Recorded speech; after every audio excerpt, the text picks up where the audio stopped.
तो जब बगैर मर्जी के गौस पाक का नाम नहीं लिया जा सकता, तो फिर अल्लाह के रसूल की महफिल में बगैर हुजूर की मर्जी के कोई कैसे आ सकता है? और जब बगैर हुजूर की मर्जी के आता नहीं, तो हुजूर करीम इतने खाली हाथ नहीं भेजते, फिर झोलियां भी भर भर के भेजते। सुभान अल्लाह। रात बड़ी हो गई है, आवाज अगर आप पर जो है वो बात मेरी असर नहीं कर रही हो तो गौर करें। रात अगर बड़ी हो गई है तो कोई बात नहीं, रात तो रोज होती है, मगर आज की रात शुक्र अदा करने वाली रात है, क्योंकि रोज की रात अपनी तबीयत के लिए गुजारते हैं और आज की रात हुजूर की शरीयत के लिए गुजार रहे हैं। जिंदाबाद। अरे बोलो तो सही, सुभान अल्लाह, सुभान अल्लाह। अच्छा, आप तो इंसान हो, हुजूर का नाम आता है तो मियां एक बैल पे मदीने में एक साहब बैल पे बैठ गए, और बैल चूंकि सवारी के लिए नहीं बना ना, तो वो बैल को बैठ के चलाने लगे। बैल चला ही नहीं, फिर उन्होंने जोर लगाया, बैल चला ही नहीं, फिर उन्होंने जोर लगाया, बैल नहीं चला, फिर मारा, कई डंडे मारे बैल के, मगर बैल चला नहीं। मगर इन्होंने ज्यादा मारा तो बैल ने पलट के देखा और इंसानी जबान में बोला, तुझे शर्म नहीं आती? अल्लाह ने मुझे जब सवारी के लिए नहीं बनाया तो तू मेरे ऊपर सवार क्यों हो गया है? क्यों मुझे चलाना चाहता है? बैल ने कहा, हैरत है कि इंसान की जबान बैल बोल रहा है। तो बैल ने कहा, तुझे इस बात पे हैरत है कि बैल इंसान की जबान बोल रहा है, और मुझे इस बात पे हैरत है कि जंगल के सारे जानवर आमना के लाल को अपना नबी मान चुके हैं, तो इंसान होके नबी नहीं मान रहा है। नारे तकबीर, नारे रिसालत, शान रिसालत। जरा बोलो तो सही, सुभान अल्लाह। जरा दोनों हाथ उठा के कहो, या रसूल अल्लाह। थोड़े से आप ठीक हो गए, मैं तकरीर करूंगा, मगर चूंकि इन शोरा ने पढ़ा है तो मेरी भी तबीयत चाह रही है 2-3 शेर पढ़ने। क्योंकि भाई इन लोगों की आवाज की तरह तो मेरी आवाज नहीं है, मगर आला हज़रत ने फरमाया कि जिसकी आवाज इतनी खराब हो कि वो नात ज्यादा खराब हो कि वो नात पढ़े तो लोगों को अच्छा न लगे, यानी जिसकी आवाज से नात के तकद्दुस के पामाल होने का खतरा है, वो महफिल में कम से कम नात ना पढ़े। तो मेरी इस हुक्म से बाहर आवाज है, अगर आप कहें तो 2-3 शेर पढ़ दूं। दोनों हाथ रख के बोलो, लब्बैक या रसूल अल्लाह। बोल दो जरा, बोल दो, दोनों हाथ रख के बोलो, लब्बैक या रसूल अल्लाह। पढ़ता हूँ, माशाल्लाह रात बड़ी हो गई है, पढ़ता हूँ मैं 3 शेर पढ़ूंगा, 3 शेर पढ़ूंगा मुजफ्फर वारसी के कलाम है ना। हाँ, पढ़ता हूँ 2-3 शेर, जरा एक मर्तबा पेशगी कहें, लब्बैक या रसूल अल्लाह, लब्बैक या अपनी रहमत के समंदर में उतर जाने दे, अपनी रहमत के समंदर में उतर जाने दे, अपनी रहमत के समंदर में उतर जाने दे, अपनी रहमत के समंदर में उतर जाने दे, बेठिकाना बेठिकाना हुआ अज़ल से मुझे घर जाने दे,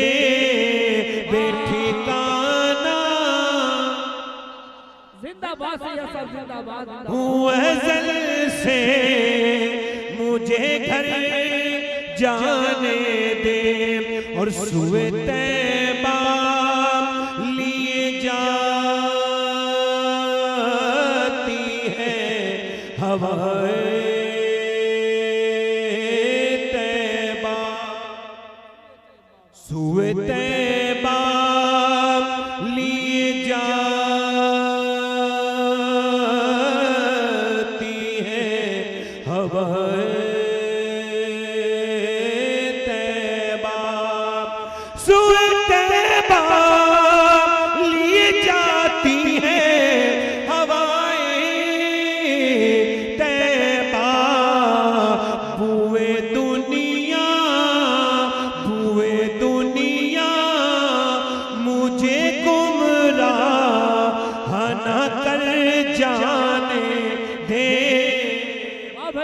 जिंदाबाद जिंदाबाद। और आखिरी शेर पढ़ता हूँ, अगर समझ में आ जाए तो सुभान अल्लाह कह दे, वरना मुझे तो सवाब मिल ही रहा है। आखिरी शेर, अगर वक्त अजल सर तेरी चौखट पे धरा हो, जितनी हो कज़ा एक ही सजदे में अदा हो, और दरे रसूल पर जिस दम गुलाम का सर हो, कज़ा से कह दो कि एक लम्हा भी कज़ा न करे। शेर समाप्त करें। मौत पर मेरी शहीदों को भी रश्का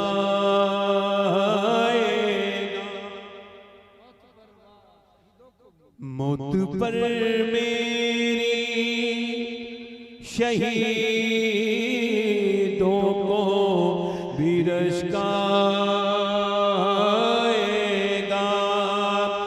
मौत पर मेरी शहीदों को भी रश्काएगा। अपने कदमों से लिपट कर मुझे मर जाने दे। जिंदाबाद। नारे तकबीर, नारे रिसालत, फैज़ान औलिया इकराम। देखिए मैं तकरीर शुरू कर रहा हूँ। आपके पास सबसे ज्यादा कीमती चीज क्या है जो दूसरे को देते हैं? वो है वक्त। इको कम करें भाई। वो है क्या है? वो इको कम करें, टेबल बढ़ाएं, टेबल बढ़ाएं।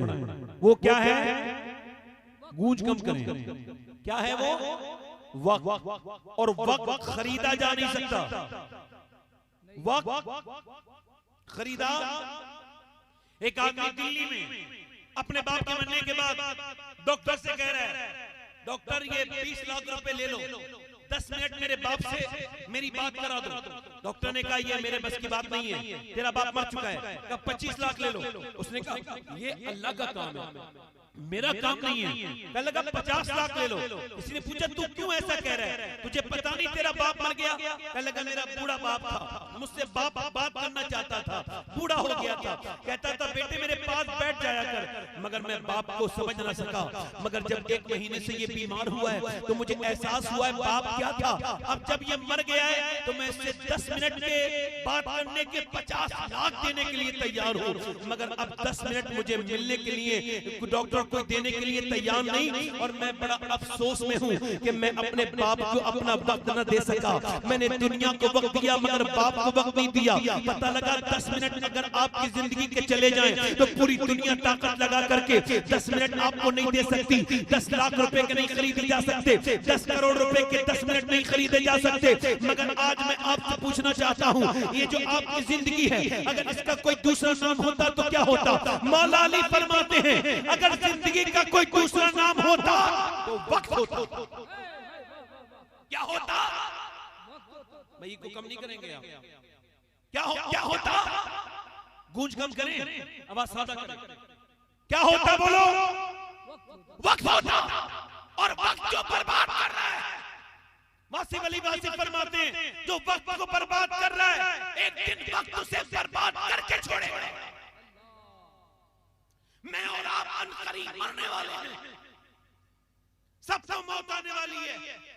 याद रखो, जब तक आप ये सोच के तकरीर नहीं सुनोगे कि ये आखिरी तकरीर सुन रहा हूं, तब तक आप पे तकरीर का असर नहीं होगा और मेरी तकरीर का मेरे ऊपर भी असर नहीं होगा। जब तक मैं ये सोच के तकरीर न करूं कि हो सकता है ये मेरी आखिरी तकरीर हो, मैं यहां से जाऊं और रास्ते में कोई हादसा हो जाए, मेरा इंतकाल हो जाए। मौत की उम्मीद, जिंदगी की उम्मीद इंसान से गुनाह कराती है। क्या कराती है बोलो? क्या कराती है? जिंदगी की उम्मीद क्या कराती है? गुनाह। और मौत की फिक्र गुनाहों से रोकती है। एक आदमी था, मैं उससे मिलने के लिए गया, तबीयत उसकी खराब थी। कभी बीमारों से मिलने जाया करो, बीमारों से अब कोई मिलने नहीं जाता। अब तो कोई मालदार मिल जाए, मालदार मर जाए तो लाखों के मजमा हो जाता है, गरीब मर जाए तो ऐसे जैसे हिंदुओं की अर्थी जाती है ऐसे गरीब मुसलमान की जनाजे जाने लगे हैं। अब गरीबों को कोई देखने नहीं जाता। मेरे हुजूर फरमाते हैं जब एक मोमिन बीमार हो जाए और दूसरा मुसलमान मेरा उम्मती उसे देखने के लिए जाए और उसकी नियत अल्लाह की मर्जी हो, फरमाते जब तक वापस नहीं नहीं आता, अल्लाह के 70,000 फरिश्ते उसके लिए दुआएं मग़फ़िरत करते रहते हैं। सुभान अल्लाह, नारे तकबीर। बीमारों को देखने जाया करो, बीमारों को देखने जाया करो, बीमारों को देखने के लिए जाया करो। तवज्जो है कि नहीं मेरी बात पर? बीमारों को देखने के लिए जाया करो। बीमारों को देखोगे तो दुनिया ऐसी नहीं लगेगी। कल मैं एक अस्पताल में गया तो मैं आईसीयू के अंदर गया तो कोई मियां बीमार पड़ा है, कोई बेहोश पड़ा है, जवान लड़कों का, एक लड़के का एक्सीडेंट हो गया तो मियां 11 दिन हो गए जो मोबाइल में लगा रहता था, जो बहुत तेज मोटरसाइकिल चलाता था, 11 दिन से कोमा के अंदर है। क्या पता तब तक उसे होश आए या ना आए। अल्लाह अकबर। कभी बीमारों को भी तो देखने जाया करो। मैं एक बीमार को देखने के लिए गया, वो मेरे पास बैठा था, मैं उसके पास बैठा था। उसने अपने छोटे से बच्चे के सर पे हाथ रखा और रोने लगा। मैंने कहा क्यों रो रहे हो? कहने लगा सैयद साहब मुझे कैंसर है और मैं 1 महीने के बाद डॉक्टर कहते हैं कि मर जाऊंगा। मैंने कहा रो क्यों रहे हो? कहने लगे मैं अपने जीते जी अपने बच्चे को यतीम देख रहा हूँ। मैं वो बदनसीब बाप हूँ जो जीते जी अपने बच्चे को यतीम देख रहा हूँ। सैयद साहब मुझे बड़ी तकलीफ हो रही है, मुझे बड़ी तकलीफ हो रही है। मैं आपको बताऊं, ये बताएं आप वो आदमी उस पर क्या गुजरी होगी जिसने जीते जी अपने बच्चे को यतीम देखा होगा। अल्लाह अकबर। जरा गौर तो करें। अब वो मुझसे कहने लगा सैयद साहब मैं मरने वाला तो हूँ, अब मुझे बताओ मेरा रब कैसे राजी होगा। मैंने कहा रात को सजदे में अपने रब के सामने रोया कर, तेरा रब तुझसे राजी हो जाएगा। पता लगा जब मौत का पता चल जाए ना इंसान को तो फिर वो गुनाह नहीं करता है, फिर वो तौबा करता है। मगर मैंने अपने हाथों से 5-5 साल के बच्चों को कब्र में उतारा है। अगर मौत उम्र के हिसाब से आती तो मुझे आती, 5 साल के बच्चे को नहीं आती। ऐ नौजवानों, अपनी हर नमाज को आखिरी समझ के पढ़ो। अल्लाह के रसूल फरमाते हैं ऐ मेरे उम्मतियों, अगर तुम नमाज को लुत्फ चाहते हो तो हर नमाज को आखिरी समझ के पढ़ो। हर नमाज को आखिरी समझ के मैंने का मतलब क्या है? जब तुम हर नमाज को आखिरी नमाज समझोगे तो तुम्हारे दिल में ये ख्याल आएगा। क्या उनका ख्याल आएगा? जैसे श्री शक्ति को आया था। श्री शक्ति कौन है? ये जुनैद बगदादी के पीर हैं। और जुनैद बगदादी कौन है? ये गौस आजम के मशाइख में है, यानी गौस आजम के मशाइख पीरों में उनका नाम है। और ये श्री शक्ति कौन है? ये शेख मारूफ करकी के मुरीद हैं। मारूफ करकी कौन है? ये इमाम जाफर सादिक रज़ियल्लाहु तआला अन्हु के मुरीद हैं। ये इमाम जाफर सादिक कौन है?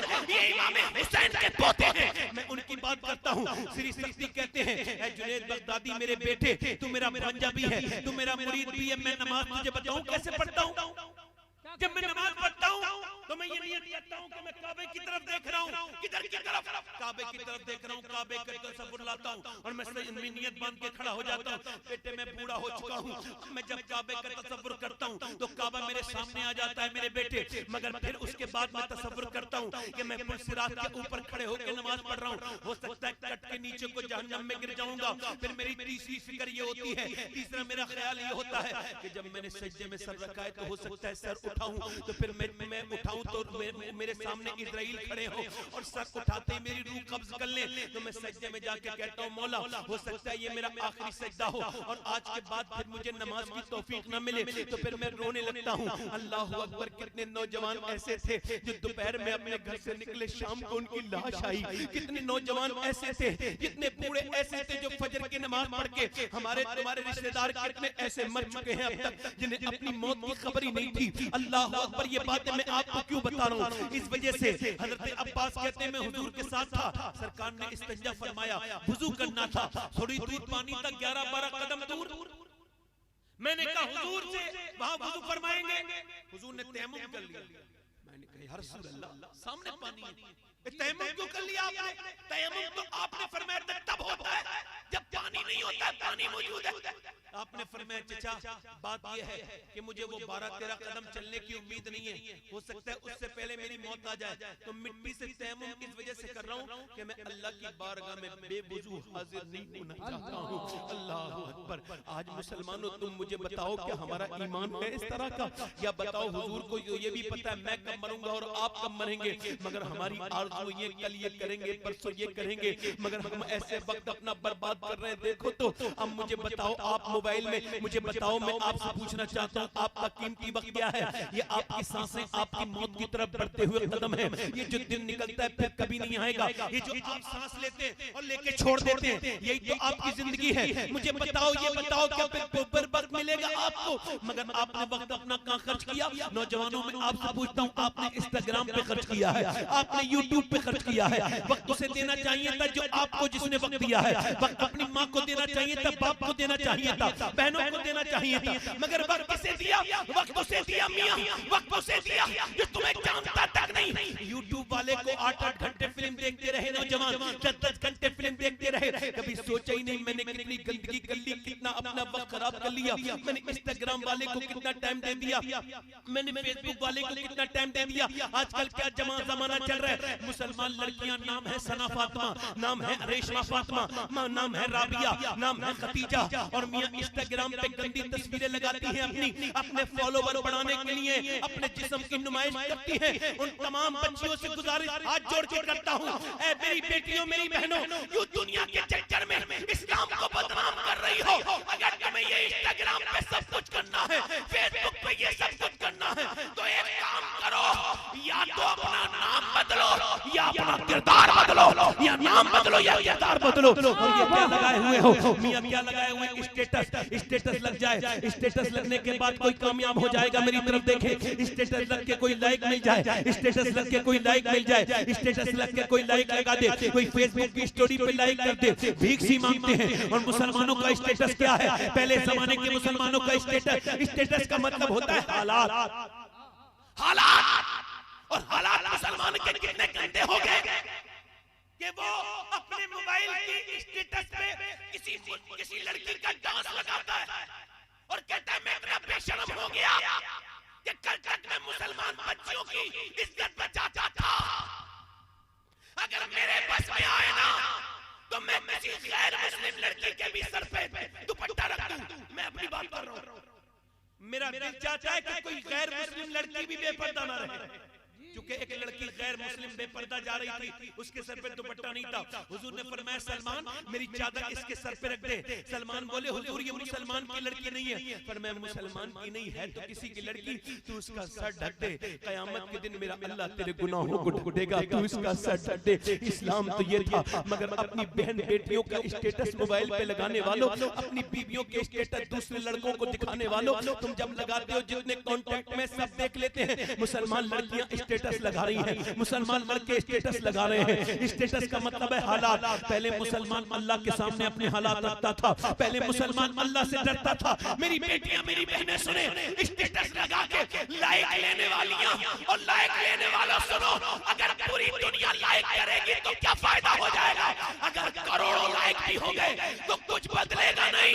अपना लाइक मांगना है तो रात को मुसल्ले पे सजदा किया करो, अगर एक लाइक अल्लाह ने कर दिया तो दुनिया भी कामयाब हो जाएगी, आखिरत भी कामयाब।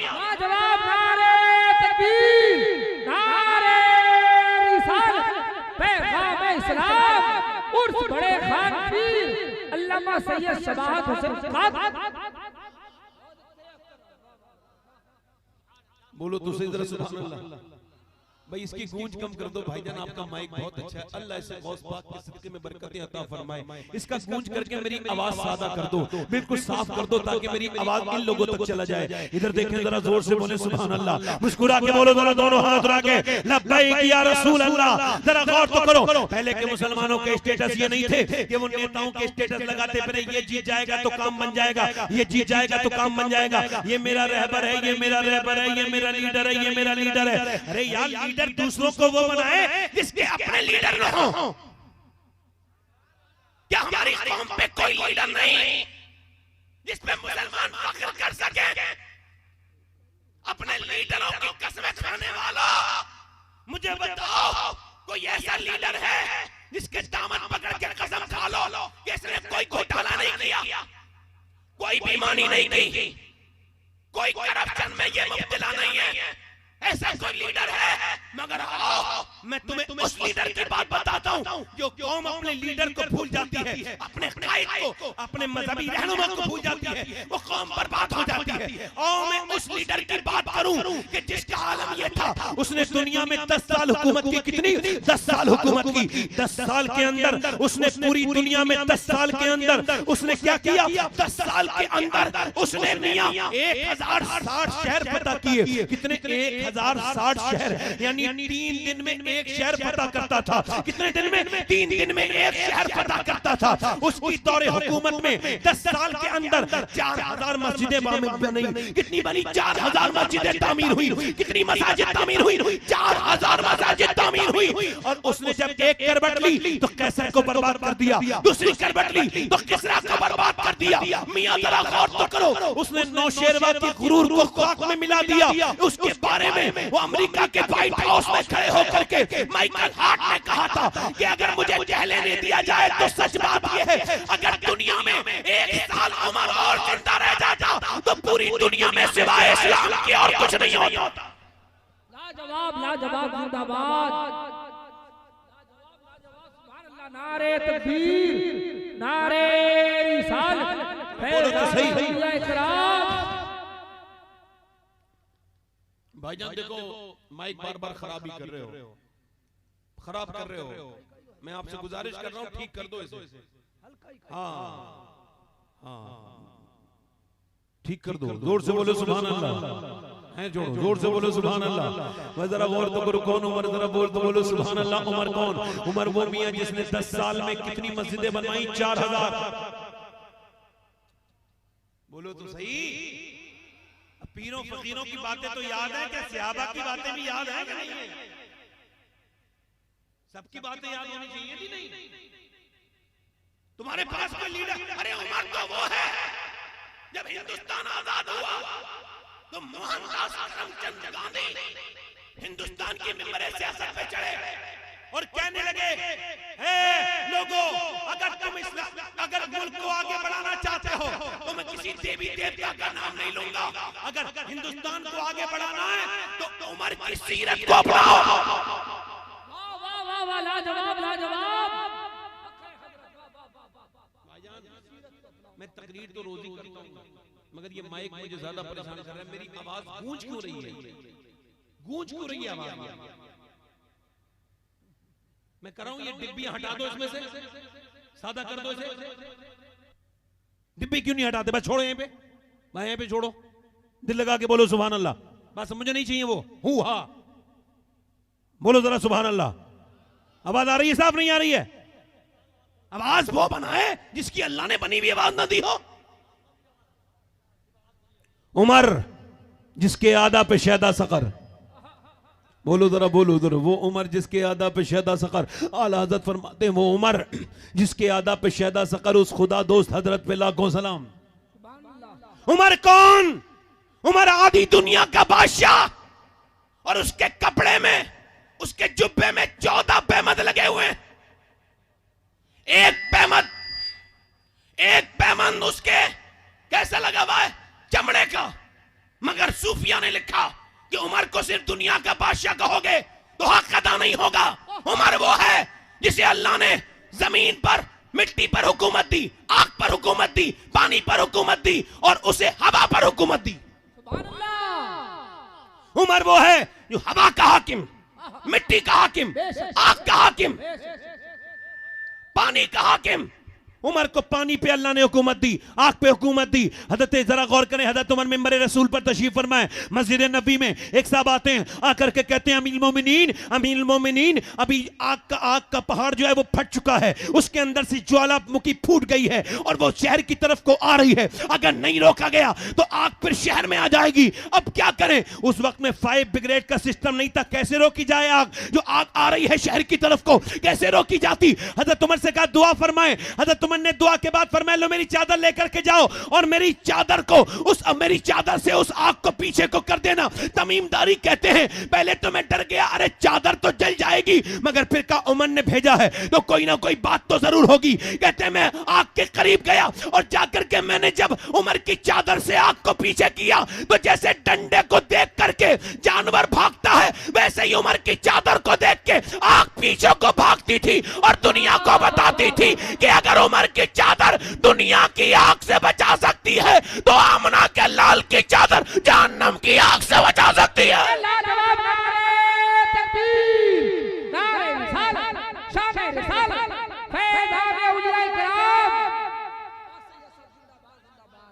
बोलो तो सही सुभान अल्लाह, जरा बोलो तो सही, मुस्कुरा के बोलो, दिल लगा के बोलो, वो जरा गौर तो करो, उमर ने फरमाया लो मेरी चादर लेकर के जाओ, जरा गौर करें आप। एक मरतबा मदीने में ज़लज़ला आया, कोई ऐसा भी हाकिम आपने देखा, मदीने में ज़लज़ला आया। जब मदीने में ज़लज़ला आया, हज़रत उमर फारूक आज़म रज़ी अल्लाह तआला अन्हु ने ज़मीन को देखा और देखने के बाद फिर आजिज़ी इनकिसारी के साथ ज़मीन पे पाँव रखा और फिर कहने लगे ज़मीन क्या तू क्यों काँप रही है? क्या उमर तेरे ऊपर इंसाफ नहीं कर पाया? उमर ने तेरे ऊपर इंसाफ नहीं किया जो काँप रही है? इतना कहना था, ज़लज़ला जाता रहा।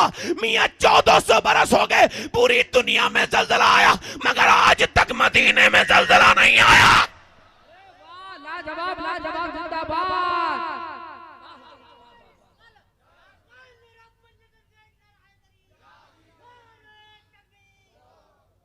तवज्जो करो, जोर जोर से बोलो सुभान अल्लाह, मुस्कुरा के बोलो। हैं जरा गौर तो करें आप, जरा गौर तो करें। एक मर्तबा क्या हुआ कि हज़रत उमर मिंबर पे हैं और मिंबर पे क्या 1300 किलोमीटर 1200 किलोमीटर जंग हो रही है, कहाँ? इराक में। और ये इराक से कितनी दूर है? मदीने में। मिंबर पे खड़े होकर कहते हैं या सारियाल जबल या सारियाल जबल या सारियाल जबल। ये कहते हैं सारिया पहाड़ को ना छोड़ना। हज़रत अली ने कहा यार तू सारिया से कैसे बात कर रहे हो अमीरुल मोमिनीन? अरे सारिया तो 1200 किलोमीटर दूर है। कहने लगे बस दिल में आ गया तो कह दिया ऐसे ही बस। अली कहने लगे मैंने दिन भी याद रखा, मैंने डेट भी याद रखी और मैंने वक्त भी याद रखा। जब सारिया 3 महीने के वापस आए तो मैंने पूछा सारिया क्या अमीरुल मोमिनीन की आवाज आई थी? कहने लगे हाँ, अगर उमर की आवाज ना आती तो लश्कर पीछे से हमला कर देता। पहाड़ के पीछे लश्कर था, उमर की आवाज ने पूरे लश्कर को बचा लिया। मौला अली कहने लगे तो सुन, उमर को अल्लाह ने सिर्फ दुनिया पे हुकूमत नहीं दी है, हवाओं पर भी हुकूमत अता फरमाई है। लाजवाब लाजवाब, नारे तकबीर, नारे रिसालत। बोलो तो सही। अम्मी आयशा फरमाती थी, अम्मी आयशा की जब विसाल होने वाला था, मेरी बहनें ध्यान से सुने, उनके लिए बहुत है, मेरी तकरीर में बहुत कुछ है, आप भी बोले जरा सुभान अल्लाह, जरा गौर करें। अम्मी आयशा फरमाती थी, सरकार अम्मी आयशा फरमाती थी अपने विसाल के वक्त वसीयत कर रही थी। कौन? अपने वक्त की सबसे बड़ी मुफ्तिया हमारी अम्मी, हमारी माँ अम्मी आयशा सिद्दीका। आप फरमाती थी लोगों में आखिरी वसीयत करके जा रही हूँ, कोई ऐसी महफिल मत कायम करना जिसमें उमर का जिक्र ना हो, क्योंकि जब तक उमर का जिक्र नहीं होगा ना, जब तक इंसाफ का जिक्र नहीं होगा, और जब तक इंसाफ का जिक्र नहीं होगा तब तक परवरदिगार का जिक्र नहीं होगा, और जब तक परवरदिगार का जिक्र नहीं होगा तब तक महफिल कामयाब नहीं हो सकती। लाजवाब लाजवाब, हज़रत जिंदाबाद जिंदाबाद। बोलो तो सही यार, बोलो सुभान अल्लाह। ए रुमाल, ए भाई रुमाल प्लीज बैठ जाओ भाई।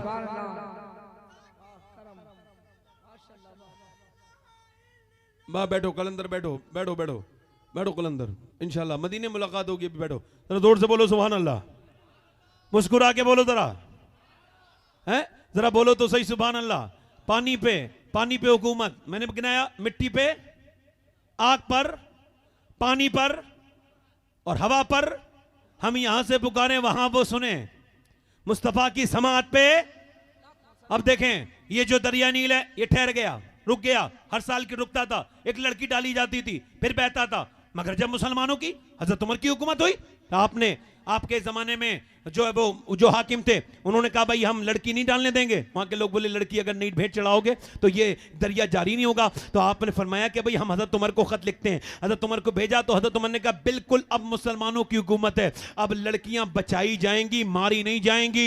आपने फरमाया मेरे पास मेरी बात सुनो, आपने फरमाया जरा गौर तो करो, आपने फरमाया हजरत उमर ने कि लाओ एक कागज लेकर के आओ। कागज लेके आए, उस पर मालूम है क्या लिख रहे हैं? लिख रहे हैं बिस्मिल्लाहिर्रहमानिर्रहीम, ये खत उमर बिन खत्ताब की तरफ से दरिया नील के लिए है। जरा बोलो सुभान अल्लाह। यार तुमने इंसान को खत लिखते देखा होगा, मगर उमर की शान ये है कि दरियाओं को खत लिख रहा है। जब ये उमर का आलम है तो दोनों आलम के मालिक और मुख्तार का आलम क्या होगा?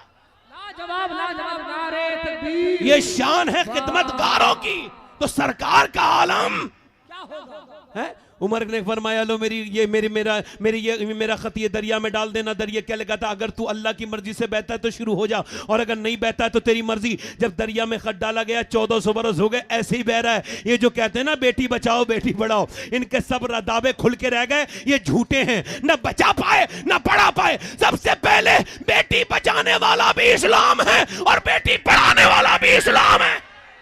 लाजवाब लाजवाब, जिंदाबाद, नारे तकबीर, नारे रिसालत, मज़हब इस्लाम, फैज़ान औलिया इकराम। बोलो तो सही सुभान अल्लाह। उमर कौन है? उमर के जमाने में लॉ एंड ऑर्डर का आलम बताऊं? रात में एक औरत निकल के जा रही है, उसके ऊपर जो है वो ऊंट पे ऊपर बैठी है, किसी ने उसकी ऊंट की जो है वो नकेल पकड़ ली, तो कहने लगी ओए इंसान, या तो तू खुद उमर है या उमर का इंतकाल हो गया। किसी की इतनी हिम्मत नहीं कि उमर के होते हुए किसी औरत की ऊंटनी का नकेल पकड़ ले। हुजूर ने फरमाया एक ऐसा दौर आएगा मेरी उम्मत पर कि मुल्क के शाम से लेकर मदीने तक एक औरत अकेली सफर करेगी, मगर उसे कोई खतरा नहीं होगा। वो दौर उमर का था। बोलो तो सही सुभान अल्लाह। उमर कौन है? जरा बोलो, जरा बोलोगे तो सुन लोगे, याद रखो, जरा बोलो जरा सुभान अल्लाह। पीछे वाले भी बोलो। यार मुजाहिद मिल्लत ने तो पूरी दुनिया को इश्क सिखाया है, और ये मुजाहिद मिल्लत के करीबी लोगों को हम लोग इश्क सिखाएंगे। जरा बोलो जरा मुजाहिदाना अंदाज में, नारे हैदरी। पीछे वाले, जरा पीछे वाले बहुत जोर से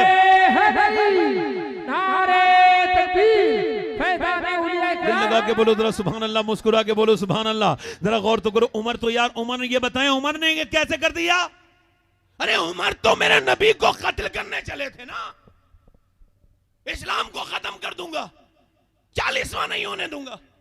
हुजूर अक़दस सल्लल्लाहु अलैहि वसल्लम के बारे में कहने लगे। किसी ने कहा कहां जा रहे हो उमर? जवान, बिल्कुल जवानी के आलम में, पहलवान उमर, ताकतवर उमर, तलवार नंगी लेकर के जा रहे हैं, कहा इस्लाम को खत्म कर दूंगा। किसी ने कहा इस्लाम को बाद में खत्म करना, पहले यू टर्न लो, अपनी बहन को देखो, अपने बहनोई को देखो। एकदम जलाल में आ गए, क्या हुआ मेरे बहनोई को? कहा दोनों मुसलमान हो चुके हैं। एकदम गए, जाकर के दरवाजे पे पहुंचे तो कुरान की आवाज कानों में आ रही थी। एकदम दरवाजा खटखट किया, बहन समझ गई उमर की आवाज है, एकदम कुरान छुपाया और जाकर के बहनोई ने जैसी दरवाजा खोला, कहने लगे क्या तुम इस्लाम ले आए हो? बहनोई बोला अल्हम्दुलिल्लाह। फिर जब बहनोई को मारना शुरू किया, मारते मारते इतना मारा, इतना कि सीने पे बैठ गए और पिया मियां खून निकलने लगा, फोड़ दिया मुंह बहनोई का। बहन ने जब देखा ये जान से मारने वाला है तो आगे बढ़ के बोली क्या मैं तेरी सगी बहन नहीं हूं, मुझे बेवा करके छोड़ेगा क्या? उमर ने जब ये देखा तो फिर बहनोई को छोड़ा और जब बहन के मानना शुरू किया। मेरी बहनें जरा गौर करें और ध्यान से मेरी बात को सुने, जरा गौर करें। जब उमर रदी अल्लाह तआला अन्हु ने अपनी बहन को मानना शुरू किया, एक तो औरत जात, फिर उमर जैसा पहलवान, जब मुंह पे थप्पड़ मारे ना 2-3 तो पूरे मुंह फट गया और मुंह से जो है गोश्त के लोथड़े नीचे गिरने लगे। मुंह मियां खून की कै होने लगी, खून जो है वो फेंकने लगी मुंह से।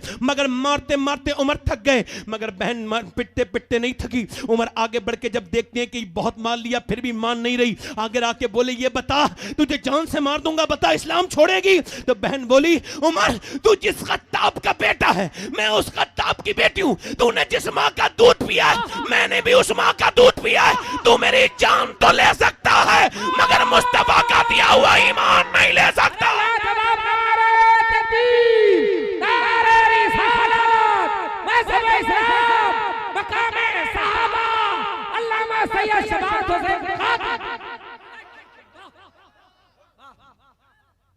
बहन बोली उमर ओए तू क्या समझता है? उमर बोले ये बता तुझ पे रंग कौन सा चढ़ गया जो तुझे मौत की भी फिक्र नहीं है? तो बहन बोली रंग मदीने वाले का चढ़ा है। हाय हाय हाय, बोलो तो सही जरा यार। अरे यार हम लोगों को मिटा देंगे लोग। मैं कहता हूं कितनी पार्टियां बना लो, कितने झंडे लगा लो, कितने टीवियों पे बैठ के बकवास कर लो, मगर याद रखो टीवियों पे बकवास करना और है और अजमेर में बैठ करके 90 लाख लोगों को कलमा पढ़ाना और है। लाजवाब लाजवाब।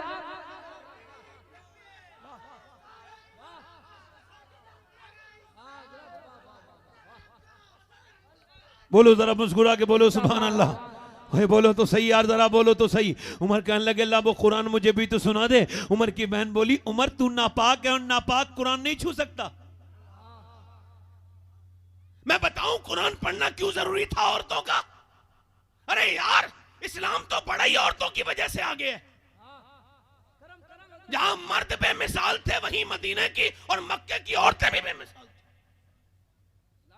मक्के में खतीजतुल कुबरा ने इस्लाम को आगे बढ़ाया।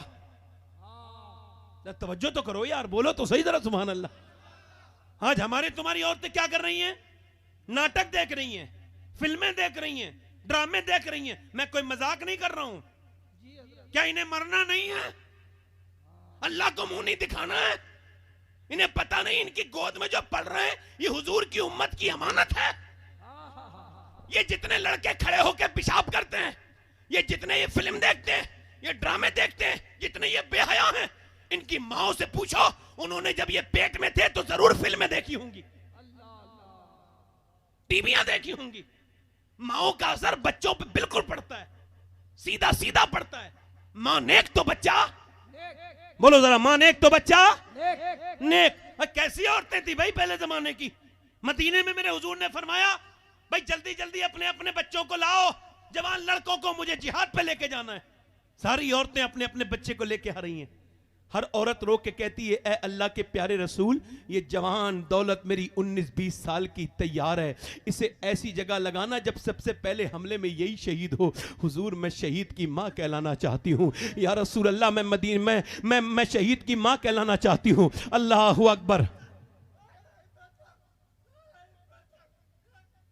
तो जो है इधर देखो, मेरी तरफ देखो। कह लगी या रसूल अल्लाह मेरे जवान बेटे को, अरे ये तो मस्जिद नहीं भेजती, ये तो अपने बच्चों को मस्जिद नहीं भेजती, कुरान नहीं पढ़ाती। वो औरतें कह रही हुजूर आगे लगाइएगा अगली सब में। तो सारी औरतें ला चुकी अपने बच्चे को, तो एक औरत 2.5 साल का बच्चा लेके आई। कहने लगी या रसूल अल्लाह ये मेरा बच्चा ले जाइए जंग में। फरमाया ये तो पैर सीधे नहीं चल सकता, ये जंग में जाके क्या करेगा। कहने लगी हुजूर या रसूल अल्लाह जंग में तीर आते हैं ना, तीर, तो तीर आप रोकते हैं ढाल पर, तो आप मेरे बच्चे को ले जाएं और जब तीर आपकी तरफ आए ना या रसूल अल्लाह तो मेरे बच्चे को ढाल की जगह इस्तेमाल कर लीजिएगा। मैं शहीद की माँ कहलाना चाहती हूँ या रसूल अल्लाह, मेरे पास कोई और दूसरा बच्चा नहीं है। मेरे नबी पाक बहुत रोने लगे। अल्लाहु अकबर। मेरे हुजूर की आंखों में आंसू आ गए। यार कैसी औरतें थी वो पहले जमाने की, उन्हें इस्लाम की फिक्र थी, कुरान की फिक्र थी। आज के जमाने की औरतों को नहीं है। अभी वो कर्नाटक वाली बात कही ना इन्होंने, हबीबुल्लाह फैजी साहब ने, मैं भी कह रहा हूं चलो ये बात, उस लड़की को तो बड़ा वायरल किया, बड़ा लाइक किया। अपनी लड़कियों को कब संभालोगे भाई, अपनी बेटियों को कब पर्दा कराओगे, ये बताओ। अभी मैं जब आ रहा था तो कितनी औरतें बेपर्दा थी इस महफिल में, मेलों में मेकअप करे हुए घूम रही हैं औरतें वलियों के मज़ारों पर। क्या शर्म नहीं आती इस बात पर। आला हजरत मुजद्दिद दीन व मिल्लत परवाना शम्मे रिसालत मेरे आका आला हजरत फरमाते हैं औरत को चाहिए कि जब उसका मर्द घर में आने वाला हो तो उसे चाहिए कि वो बनाए, समरे, श्रृंगार करे और मेकअप करे। फरमाते जितनी मर्तबा मेकअप करने के लिए आईना देखेगी ना उतने ही सदक़े का सवाब अल्लाह अता फरमाएगा। बहुत अच्छा पैगाम, बहुत अच्छा। और ये अपने घर में तो फटीचर बने रहेंगी, बिल्कुल बेकार कपड़े, और जब कहीं मेले झेलने झमेले में शादी में जाएंगी तो फिर बन संवर के जाएंगी। तो ये सुन ले, आला हजरत फरमाते हैं जब औरत बेपर्दा घर से बाहर कदम निकालती है तो उस पे अल्लाह की लानत, फरिश्तों की लानत। और गौसुल आजम शेख अब्दुल कादिर जिलानी फरमाते हैं लानत को हल्का मत ले लेना। सुनो ध्यान से, लानत को लोग हल्का ले लेते हैं। अल्लाह ने फरमाया, हदीस कुदसी है, गौसुल आजम फरमाते हैं अल्लाह ने फरमाया मेरे महबूब जब मैं किसी पे लानत भेजता हूं ना तो उसकी 7 नस्लों तक उसका असर रहता है। किसने फरमाया बोलो? अल्लाह ने फरमाया। गौसुल आजम फरमाते हैं हदीस कुदसी है, हुजूर से अल्लाह ने फरमाया मेरे महबूब जब मैं किसी पे लानत भेजता हूं तो 7 नस्लों तक उस पर लानत। अब तावीजों से सही करवाओगे घरों का, तावीज़ें पिनवाओगे और पर्दा नहीं कराओगे घर में। बेटियों के जिस्म पे टाइट लिबास तुम्हें नजर नहीं आ रहा है, तुम्हारी बच्चियों के सरों पे दुपट्टे नहीं नजर नहीं आ रहा कुछ भी। अरे तुम कितने जलील हो गए कौम दुनिया में, जो चाहे तुमसे कोई भी कुछ कह देता है। तुम्हारी औरतों ने पर्दे करने छोड़ दिए, तुमने कुरान पढ़ने छोड़ दिए। तुम्हारे घरों में कहां, मेरे घर में कहां इस्लाम बाकी रह गया। ये तो नारे हैं लगा के अपने घर चले जाओगे, मगर तुम्हें भी मरना है, मुझे भी मरना है। जरा दिल से बताओ, तुम भी एक दिन अल्लाह की बारगाह में हाजिर होगे, मैं भी हाजिर होऊंगा। बोलो, मुझसे इस कुर्सी का हिसाब होगा, आपसे यहां बैठने का हिसाब होगा। तुमसे पूछा जाएगा मैंने कितनी नेमतें तुझे दी थी, मगर मेरी बहन मैं तुझसे पूछता हूं, ये बता कि जब तुझ पे लानत अल्लाह की है, मेरे नबी ने अर्ज की, ऐ मेरे परवरदिगार जब तू लानत भेजता है तो 7 नस्लों तक चलती है, और जब तू रहमत भेजता है तो रब ने फरमाया मेरे महबूब मेरी लानत का तो हद है मगर मेरी रहमत की कोई हद नहीं है। लाजवाब लाजवाब जिंदाबाद, नारे तकबीर, नारे रिसालत, फैज़ान औलिया इकराम। औरत को चाहिए कि पर्दे में रहे, नमाज पढ़ती रहे। औरत पहले ज़माने की औरतें नेक हुआ करती थी, रातों को रोया करती थी। आपको बताऊं कैसी, इधर देखो मेरी तरफ तवज्जो करो। पहले की ज़माने की औरतों को जनाब सैयदा की कहानियाँ याद थी, सैयदा फातिमातुज़ ज़हरा की कहानियाँ याद थी। पहले की औरतों को पता था कि मुझे किसके क़यामत के दिन मेरे कौन काम आएगा। मुझे कोई बम्बई की कोई लड़की औरत काम नहीं आएगी, कोई नाचने गाने वाली काम नहीं आएगी, वो तो जहन्नम का ईंधन बनेंगी, बदतमीज़ बेहया औरतें। मुझे अगर कोई काम आएगा तो सैयदा ज़हरा काम आएंगी। उन्हें पता था कि कल कयामत के दिन मुंह दिखाना है अल्लाह को जाकर के। तो पहले के जमाने की औरतें नमाज भी पढ़ा करती थी, पहले के जमाने की औरतें नेक भी हुआ करती थी। मियां दिल्ली के अंदर एक औरत रात के वक्त में रो रही है, रोते रोते रोते रोते उसका बेटा उठ गया और उठने के बाद उसके बेटा अपनी माँ के पास गया। माँ को देखा रो रही है, कहने लगे अम्मी तुम रो क्यों रही हो? तो बेटा कहने लगे, बेटे से माँ कहने लगी बेटे तुम उठ गए कहाँ? कहा बेटे मैं इस वजह से रो रही हूँ, अभी मेरे हाथ पर एक कीड़ा चढ़ गया था। फिर मैंने सोचा कुछ दिनों के बाद कब्र में जाऊंगी, तख्ते ऊपर से रखेंगे, घोर अंधेरा होगा मेरे बेटे, उसके बाद कीड़े आएंगे मेरी नाक में मुंह में चलेंगे तो मैं कमजोर औरत कैसे बर्दाश्त कर पाऊंगी। मुझे कब्र की अंधेरे से बड़ा डर लगता है मेरे बेटे, मेरे लाल। बेटा छोटा था, 8 साल का, दिमिया कांपने लगा, कांप के बोला अम्मा तू तो बड़ी है, मैं तो बहुत छोटा हूं, मेरा क्या होगा? तो माँ ने कहा बेटे तू सजदे में चला जा, अल्लाह बचाने वाला है कब्र के अजाब से। बेटा जब सजदे में गया ना तो माँ भी सजदे में चली गई, कहने लगी मालिक यहाँ तक लाना मेरा काम था, यहाँ से आगे कबूल करना ये तेरा काम है। मेरे मालिक तौफीक तू दे सकता है, मैं बेवा औरत हूँ, ये मेरा यतीम बच्चा है, इसे अपनी बारगाह में कबूल कर ले, इसका बाप नहीं है, इसे अपना नेक बंदा बना ले। मियाँ माए अल्लाह अकबर।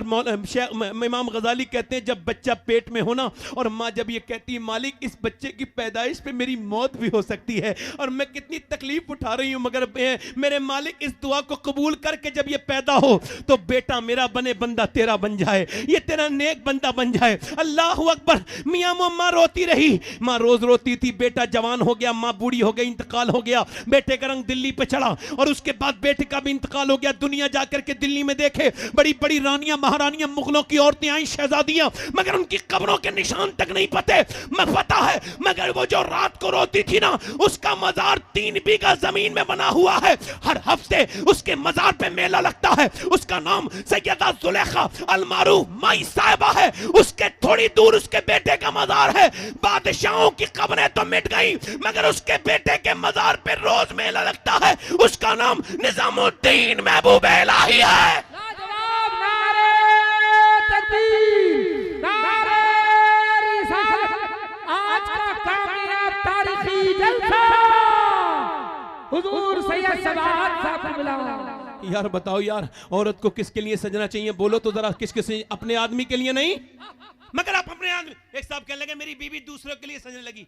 मैं कैसे? कहने लगा वो नेक थी मगर पड़ोसन में आ गई बदतमीज औरत। उसने कहा तू तो इतनी मालदार है, तेरे पास जेवर भी है, कपड़े, या पर्दे में जाती है शादी में पार्टी में तो कुछ नजर नहीं आता कि तेरे कपड़े कैसे हैं तेरे? तो कहने लगी फिर क्या करूं? अरे क्या सब पार्टी में अपने ही तो होते हैं, बेपर्दा आया कर। कहते हैं अच्छी खासी मेरी नेक बीबी वो शैतान की खाला क्या आई कि उसने मेरी बीबी को जो है बिगाड़ दिया। एक दिन मेरी बीबी बेपर्दा रहती थी, एक दिन मुझसे कहने लगी गाड़ी बैठ के शादी में जा रहे थे, कैसी लग रही हूं? मैंने कहा मैं तो सुबह भी शाम घर पे होता हूं, शाम पे भी घर पे होता हूं। और मैं रो के बोला मेरी बीबी मुझे डर है कहीं तेरी वजह से मैं जहन्नम में चला जाऊं। का क्या मतलब? का अगर तू मुझे ही दिखाने के लिए सजती है तो मैं घर पे होता हूं, मुझे दिखा देती। अब तो तू जिन लड़कों के लिए सजी है उन्हें जाके दिखा। कहने लगी मैं किसके लिए सजी हूं? का वो जो लफंगे गुंडे बदतमीज लड़के होते हैं ना शादियों में, उसके लिए सजी हैं। ये मेरी बहनें बेटियां क्या समझती हैं मुझे? मैं पूछ रहा हूं जिन बेटियों से अपनी, ये बेटियां हैं, इन्हें अकल इतनी कहां है? मैं इन्हें बता रहा हूं इनका भाई होने के नाते। क्या बताओ क्या समझती हो तुम? जो बेपर्दा होकर घर से बाहर निकलती हो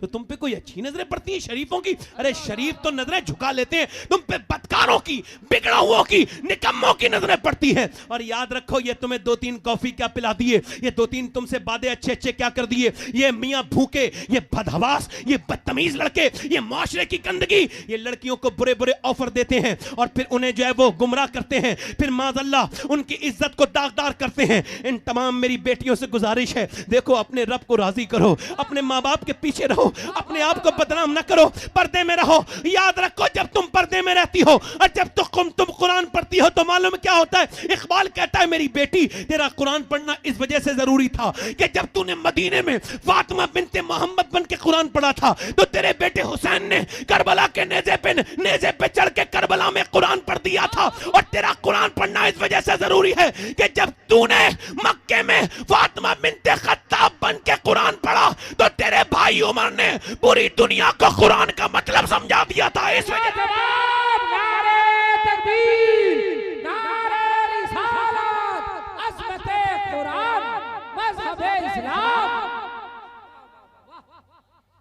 बहन ने क्या किया, इधर देखो तो बहन ने क्या किया, बहन ने उमर से कहा, उमर पहले तुझे जो है ना वो पाकी हासिल करनी होगी। उमर बोले चल मुझे पाक कर दे। तो बहन हाथ को धो के ने फिर अर्श की तरफ को, अर्श के रब पे अपना दिल लगाती है, कहती है मेरे मालिक देख मैं औरत हूँ, मुझे कितनी बुरी तरह से मारा है मेरे भाई ने, मेरा मुंह फट गया है, मगर मैं इसके अब हाथ धो रही हूँ। हाथ देना मेरा काम है, दिल धोना तेरा काम है मेरे रब, मेरे भाई को कबूल। और 2 दिन पहले मेरे हुजूर दुआ मांग चुके थे, क्या क्या अल्लाह अमर बिन हशाम को या उमर बिन खत्ताब को, इन दोनों में से ईमान की एक को तौफीक अता फरमा। मेरा इमाम कहता है इजाबत का सेहरा, इनायत का जोड़ा, दुल्हन बन के निकली। दुआए मोहम्मद मौलाना अख्तर साहब, अख्तर रजा ज़ियाई साहब, एक बात सभा गौर करें आप कि मियां जब कोई साइल सवाल करता है तो साइल के एतबार से उसे दिया जाता है, उसकी शान देख करके दिया जाता है। मुझे बताओ, जब मांगने वाले मुस्तफा हो और देने वाला परवरदिगार हो तो फिर क्या दिया अल्लाह ने? उमर दिया, उमर।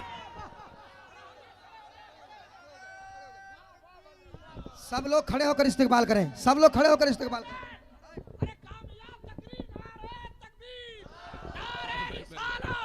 फैज़ाने औलिया इकराम, आज का तारीखी जलसा सरज़मीने परखी अल्लामा सबाहत हुसैन कादरी। बैठे बैठे माशाल्लाह, शुक्रिया, ये बड़े नेक लोग हैं ना, मिंबर पे ऐसे लोग होते नहीं है। जरा और से बोलो सुभान अल्लाह। यार उमर वो हैं, ख्वाजा कमरुद्दीन सियालवी फरमाते हैं बाकी लोग बाकी सिहाबा में और उमर में ये फर्क है, बाकी सिहाबा हुजूर के मुरीद हैं और उमर हुजूर की मुराद है। और आला हज़रत फरमाते हम में और उमर में ये फर्क है कि हमें शैतान परेशान करता है और उमर शैतान को परेशान कर देता है। नारे तकबीर, नारे रिसालत, खलीफतुल मुस्लिमीन, बोलो उमर का नाम लो। सुनो, अगर तुम उमर के नाम पे यहाँ झूम रहे हो और अगर गुम्बद खजरा के मकी ने पसंद कर लिया तो दुनिया भी कामयाब, आखिरत भी कामयाब हो जाए। वो उमर जिसके आदा पे शादा सकर, जरा जोर से बोलो सुभान अल्लाह। उस खुदा दोस्त हजरत पे, उस खुदा दोस्त हजरत पे यार जरा कोई एमएलए एमपी बन जाए ना, थोड़ा बोड़ा थोड़ा सा मालदार हो जाए, शोहरत, कहां फिर जमीन पे पांव रखता है। अब तो मियां अपने आप को दीनी लोग कहने वाले नेक लोग, उनके पास भी 2 नंबर है, आवाम के लिए अलग, खवास के लिए अलग। 2 नंबर ही हो गए वो भी, समझ आया कि नहीं? उनके पास भी आवाम के लिए अच्छा। ये किसकी सुन्नत है भाई? उमर कौन है? सुनो, आधी दुनिया का बादशाह है मगर मियां पत्थर पे सर रख के कीकर के पेड़ के नीचे सो रहा है। किसी ने कहा उमर को यहां नींद आ गई, तो किसी ने कहा हाँ बादशाह तो नींद की गोलियां खाते हैं फिर भी नींद नहीं आती, मगर उमर इंसाफ करके सोया तो पत्थर पे सर रख के सो गया। बोलो तो सही सुभान अल्लाह। और उमर कौन है मियां? जरा गौर तो करो। आज हजरत मेरे आका मुझसे राजी हो जाएं, मेरे हुजूर मुझसे राजी हो जाएं। अच्छा आप मुझे बताओ, अली की औलाद से उमर का जिक्र सुनते हुए कैसा लग रहा है? बोलो तो सही सुभान अल्लाह। यार खादिम हूं मैं आपका, जरा बोलो सुभान अल्लाह। है माशाअल्लाह। जरा गौर तो करें, उमर कौन है मियां? आधी दुनिया का बादशाह। मगर आज हम अपने घर वालों के लिए हम्बल ना हो सके, अपने घर वालों के लिए हमारे अखलाक अच्छे नहीं है। और उमर के अखलाक देखो, सुबह को फजर के बाद उठते हैं, डोल रस्सी लेते हैं और मशकीज़े में पानी भर के एक घर में दो घर में पीठ पे रखे हुए, मियाँ बूढ़ी दाढ़ी भूरी हो चुकी है, बिल्कुल सफ़ेद हो चुकी है। उमर मियाँ 60 साल के करीब है, मगर उमर चलते चलते पानी भरते लेके जाते हैं, दोपहर तक पानी भरते हैं। लोग कहते हैं उम्मील मोमिनीन धूप में पानी किसके यहाँ भर के जाते हैं, हम आपकी मदद कर दें। कहने लगे क़यामत के दिन मेरा बोझ उठाओगे? अल्लाह अकबर। और चलते चलते फिर मियाँ पूरे दोपहर तक पानी भरते थे, फिर औरतों के सौदे ला के देते थे। यार आधी दुनिया का बादशाह। किसी ने कहा ये आप किसका काम करते हैं? कहने लगे मदीने में कुछ बेवा औरतें ऐसी हैं जिनका कोई पानी भरने वाला नहीं है, मैं उमर उनका पानी भरता हूँ। अल्लाह अकबर, मैं उमर उनका पानी भरता हूँ। यार आज हम तो अपने घर में बादशाहों की तरह पानी मांगते हैं, लाओ पानी दो। और उमर तो आधे लोगों के घरों में पानी भर रहे हैं। कहते हैं आप सौदे किसके ला के देते हैं? कि मदीने में कुछ औरतें ऐसी हैं जो बेवा हैं, और कुछ औरतें ऐसी जिनके शौहर गए जंग पर, तो मैं उनकी जिम्मेदारी मेरे ऊपर, मैं उनके घरों के सौदे भी ला के देता हूं, उनके घरों के काम भी करके देता हूं। और उसके बाद क्या करते हैं? मस्जिद में जाते हैं, झाड़ू लगाते हैं। आज क्या कहते हैं लोग? इमाम साहब झाड़ू नहीं लगी? तो यार आप भी तो लगा सकते हैं ना। आप कौन है? उमर लगा सकता है तो तू नहीं लगा सकता? जरा तो गौर करें, इमाम को क्या गुलाम समझ लिया? मस्जिद में बाबा फरीदुद्दीन गंज शकर से किसी ने कहा था, ध्यान से सुनना ये इस नुक्ते को, बाबा फरीदुद्दीन गंज शकर से किसी ने कहा कि मैं हुजूर मेरे जो है ना, मेरा दिल सख्त हो गया, आपकी बातों का असर नहीं होता, मेरा दिल गंदा हो गया है। अब आप देखें, पहले लोगों की तकरीर का असर नहीं होता था लोगों के दिल पे, तो कहते थे हमारा दिल गंदा हो गया है। और आजकल कहते हैं नहीं नहीं, वो मौलाना की तकरीर में कोई नहीं था, हमारे दिलों पर क्या असर होता, वो मौलाना ही बेअमल था। पहले लोग अपने आप को देखते थे, अब वो सामने वाले को देखते हैं, ये कमी हो गई। अल्लाह अकबर। बाबा फरीद से कह लगा मेरा दिल गंदा हो गया है। आपने ये नहीं फरमाया वो पढ़ लेना, ये नहीं फरमाया ये पढ़ लेना, आपने फरमाया ऐसा कर जाके मस्जिद में झाड़ू लगा। कहा हुजूर क्या मतलब? कहा ऐसा कर तू अल्लाह का घर साफ कर, अल्लाह तेरा दिल साफ कर देगा। क्या कहने हजरत? उमर झाड़ू लगा रहे हैं, जरा बोलो सुभान अल्लाह। उमर क्या लगा रहे हैं? बोलो बोलो बोलो, क्या लगा रहे हैं? उमर झाड़ू लगा रहे हैं। और झाड़ू लगाने के बाद जरा गौर तो करें, आप झाड़ू लगाते हैं। उमर आपकी बीबी कहती है एक दिन खाना खा लिया तो रोने लगे। मैंने कहा क्या हुआ? कहा आज मैंने तो शाम का खाना खा लिया है, आधी दुनिया पे मेरी हुकूमत है, अगर कोई भूखा सो गया होगा तो मैं क्या जवाब दूंगा अल्लाह के सामने जाकर के। एक बकरी की टांग टूट गई। हजरत अली फरमाते हैं उमर बैठ के मदीने में रो रहे थे। मैंने कहा क्या हुआ अमीर मोमिनीन? कहने लगे यार वो वहां पे एक रास्ता खराब था ना, तो बकरी की टांग टूट गई। कहा तो फिर क्यों आप क्यों रो रहे हैं? कहा अगर अल्लाह ने पूछ लिया अली कि ये बता उमर तूने रास्ता सही क्यों नहीं कराया, तो तुम्हें क्या जवाब दूंगा?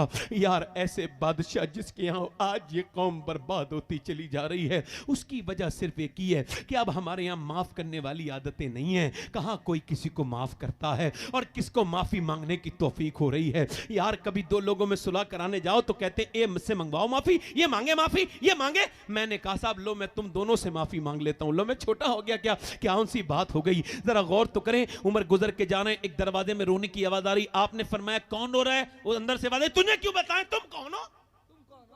भाई क्या दरवाजा तो खोल। दरवाजा खोला, बूढ़ी औरत ने कहा क्यों रो रही है? कहा तू कौन है? मैं तुझे नहीं जानती, मैं उमर को रो रही हूं। कहा उमर को क्यों रो रही है? कहा 3 दिन की भूखी हूं ना, मेरा शौहर भी नहीं है, मेरे बच्चे भी नहीं है, और मैं पका हुआ फल हूं। उसने ध्यान से सुनना, पका हुआ फल हूं, कुछ दिनों के बाद मर जाऊंगी, मौत का इंतजार कर रही हूं, कब्र में जाऊंगी, हुजूर पूछेंगे तो मैं हुजूर की बारगाह में अर्ज करूंगी या रसूल अल्लाह उमर की हुकूमत में 3 दिन तक भूखी रही थी या रसूल अल्लाह, 3 दिन तक भूखी रही थी। वो जो उसके नाम से दुनिया कांपती थी ना, जिसने बड़े बड़े सूरमाओं को धूल चटा दी, वो एक औरत के नाम से आवाज़ सुन के कांपने लगे और कहने लगे उमर को पता थोड़ी है तू भूखी बैठी है। औरत क्या बोली मालूम है? कि जब उमर खबर नहीं रख सकता तो फिर हुकूमत क्यों करता है? जब खबर नहीं रख सकता हुकूमत क्यों करता है? गए और जाकर के मियाँ जो है ना घर से खाना लेकर के आए, ठहर अभी आता हूँ, खाना लेके दिया। वो औरत बोली सर्दी के दिन थे, कहने लगी तू आदमी नेक लगता है, जरा पानी तो गर्म कर दे मेरा। पानी गर्म कर दिया। फिर बोली चल जरा झाड़ू भी लगा दे, मैं बूढ़ी हूं मुझसे झाड़ू नहीं लगती है। उमर झाड़ू भी लगा रहे हैं और मियां मुंह से जो है वो ढाटा लगा हुआ है। और झाड़ू लगाने के बाद फिर हजरत उमर फारूक आजम रदी अल्लाह तआला अन्हु आगे बढ़े, उसने खाना खा लिया, उसे पानी दिया और फिर बोले ऐसा कर उमर को तू माफ कर दे, माफ कर दे उमर को, चल माफ कर दे। आज हम अपने माँ बाप से माफी नहीं मांग सकते। तकब्बुर, गुरूर, अना। आज से 50 साल के बाद एक जिक्र होगा कि एक शबाद हुसैन था, मर गया, कब्र कहां है उसकी, क्या पता कहां मरा था, इतना बुरा इंसान था, न जाने कहां मरा। एक जिक्र होगा। मैं तो आपको क्यों कहूं भाई, मैं अपने आप को कह रहा हूं। जैसे तुम्हारे और मेरे माँ बाप यहां रहते थे, कब तक दुनिया में रहोगे, कब तक दिल सख्त बना के रहोगे। एक जगह मैं फातिया में गया तो एक औरत बोली, सैयद साहब इसने जो 1000 लोगों की दावत की है ना, फातिया कराई है, ये मेरा बेटा है। अंदर ले गई मुझे बूढ़ी। मैं कहा फिर? कह लगी इसे समझाओ माँ का क्या मर्तबा होता है। मैंने क्या हुआ? कह लगी इससे कह दो 1 हफ्ते में 100 रुपए तो दे दिया करे मुझे। फिर हम मुझसे बोली कि जब से इसका बाप मरा है ना, इसने मेरा पान छुड़वा दिया। कहता है मैं तेरे पान का खर्चा नहीं उठा सकता।